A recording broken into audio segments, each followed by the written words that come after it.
तो प्यारे बच्चों, आप सभी का स्वागत है आपके अपने YouTube channel the crazy board पर। तो प्यारे बच्चों, आज हम इस वीडियो में प्रश्नावली 1.3 के इस प्रश्न संख्या 1 को हल करेंगे। तो प्यारे बच्चों, प्रश्न संख्या 1 है, सिद्ध कीजिए कि √5 एक अपरिमेय संख्या है। हमको इसमें प्रूव करना है कि √5 एक अपरिमेय संख्या है। तो आओ इसको हम साबित करते हैं। तो अपन यहाँ पे प्रश्न जो है वो लिख लिए हैं। तो यहाँ पर हमको जैसे ही साबित करना है अपरिमेय संख्या है, तो हम मान लेंगे √5 एक परिमेय संख्या है। जैसे अपरिमेय साबित करना है तो हमको मानना क्या है, इसके उल्टा परिमेय मानना है। तो यहाँ पे हम लिखेंगे हल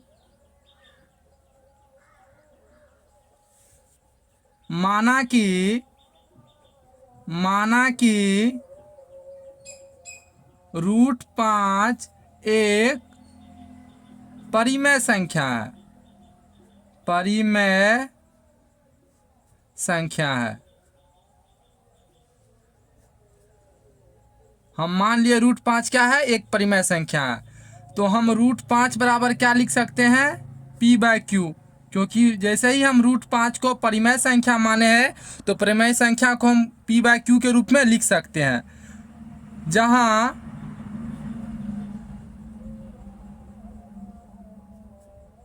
p और q सहअभाज्य संख्या है। सहअभाज्य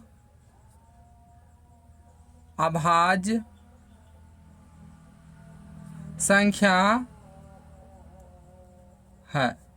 हम यहाँ पे मान लिए p और q क्या है, ये एक सहअभाज्य संख्या है। तो प्यारे बच्चों, हम आपको बता देना चाहते हैं, सहअभाज्य संख्या वैसे संख्या को कहते हैं जिनका HCF एक होता है। यानी p और q का अगर हम HCF निकालेंगे यानी मौसो निकालेंगे तो वो होगा एक।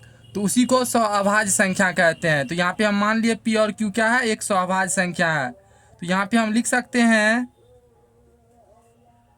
√5, इस q को इस साइड लाएंगे तो यहाँ पे आ जाएगा q बराबर p।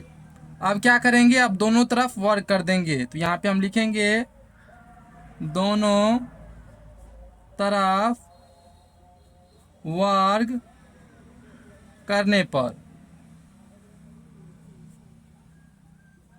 तो प्यारे बच्चों, अगर हम दोनों तरफ वर्ग करेंगे तो क्या हो जाएगा, तो ये हो जाएगा √5q इनका स्क्वायर बराबर p का स्क्वायर, या √5 का स्क्वायर करेंगे तो क्या हो जाएगा 5, और q का स्क्वायर करेंगे तो q स्क्वायर बराबर p स्क्वायर। तो प्यारे बच्चों, तो यहाँ पे हम क्या लिख सकते हैं, तो यहाँ पे हम लिख सकते हैं q स्क्वायर बराबर p स्क्वायर बट्टा 5। क्योंकि ये यहाँ पे गुना में है, इस साइड आएगा तो भागा में आ जाएगा। तो यहाँ से प्यारे बच्चों आप देख सकते हैं p स्क्वायर जो है वो 5 से विभाजित है। तो यहाँ पे हम लिखेंगे चूंकि p स्क्वायर 5 से विभाजित है।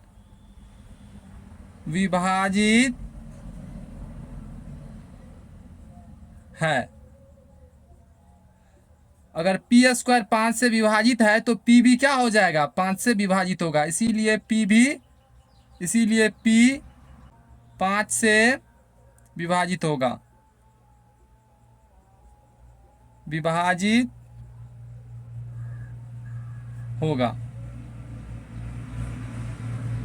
अगर p स्क्वायर 5 से विभाजित है तो p भी क्या हो जाएगा, 5 से विभाजित होगा।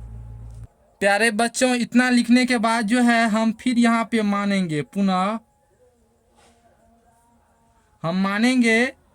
तो प्यारे बच्चों, हम इसको पुनः मान लेंगे। पुनः हम यहाँ पे मान लेंगे p बराबर जो है, जैसे यहाँ पे √5 है तो हम यहाँ पे मान लेंगे p बराबर 5m। अगर यहाँ पर √3 रहता तो हम p बराबर क्या मान लेते, 3m। फिर यहाँ पे हम क्या मान लिए, p बराबर 5m।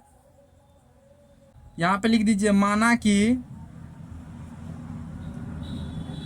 p बराबर 5m है। तो p बराबर 5m अगर हो जाएगा तो फिर यहाँ पे हम लिख सकते हैं √5 बराबर p/q। क्योंकि रूट 5 को हम माने हैं ये एक परिमेय संख्या है। तो या रूट 5 बराबर पी के जगह हम क्या लिख सकते हैं, पी के जगह लिख सकते हैं 5m। तो पी के जगह हम लिख दिए 5m बटा क्यू। फिर हम क्या करेंगे, दोनों तरफ वर्ग करेंगे। तो फिर यहाँ पे हम लिखेंगे दोनों तरफ वर्ग करने पर, वर्ग करने पर हम दोनों तरफ अगर वर्ग करेंगे तो क्या हो जाएगा, रूट 5 का स्क्वायर बराबर 5m का स्क्वायर बटा q का स्क्वायर। तो इसको आगे आइए हम हल करते हैं। तो यहाँ पर क्या हो जाएगा, रूट 5 का स्क्वायर बराबर 5m का स्क्वायर बटा q स्क्वायर। तो रूट 5 का स्क्वायर करेंगे तो ये हो जाएगा 5 बराबर 5m का स्क्वायर करेंगे तो ये हो जाएगा 25m स्क्वायर बटा q स्क्वायर। या तो यहाँ पे हम क्या करेंगे, 5 इस q स्क्वायर को इस साइड कर लेंगे, 5q स्क्वायर बराबर 25m स्क्वायर। अब 5 से ये 25 कट जाएगा, 5 25। तो यहाँ पे हम लिख सकते हैं या q स्क्वायर बराबर 5m स्क्वायर। तो यहाँ से हम क्या लिख सकते हैं, m स्क्वायर बराबर q स्क्वायर बटा 5। इस m स्क्वायर बराबर हम क्या लिख सकते हैं, q स्क्वायर, ये इस साइड गुना में है तो इस साइड आएगा तो भागा में आ जाएगा। तो m स्क्वायर बराबर हम क्या लिख सकते हैं, q स्क्वायर बटा 5। तो यहाँ पर देखिए अगर q स्क्वायर 5 से विभाजित है तो q भी 5 से विभाजित होगा। तो यहाँ पे हम लिखेंगे चूंकि q स्क्वायर 5 से विभाजित है,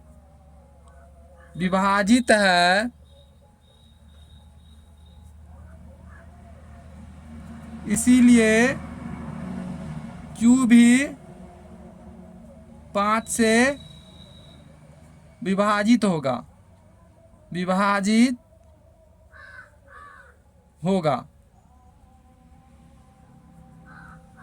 क्योंकि q स्क्वायर 5 से विभाजित है इसीलिए q भी क्या हो जाएगा, 5 से विभाजित हो जाएगा। तो प्यारे बच्चों आप जो है इनको समीकरण 2 मान लीजिए और पिछले वाले को समीकरण 1, इसको मान लीजिए आप समीकरण 1। तो अपन यहाँ पे लिखेंगे चूंकि समीकरण 1 और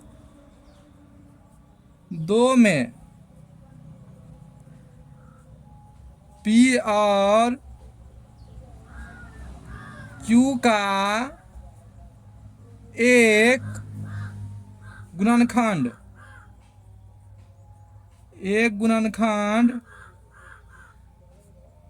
5 है, जो हमारी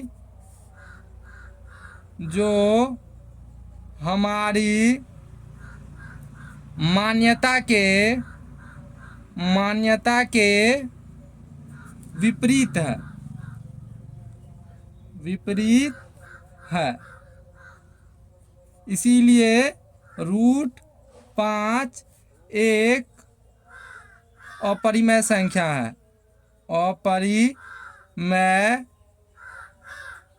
है, प्रूव्ड। तो यहाँ पर जो है समीकरण 1 और 2 में P और Q का एक गुणनखंड क्या है, 5 है। तो दोस्तों यहाँ पर जो लिखा हुआ है आपको m स्क्वायर बराबर q स्क्वायर अपॉन 5,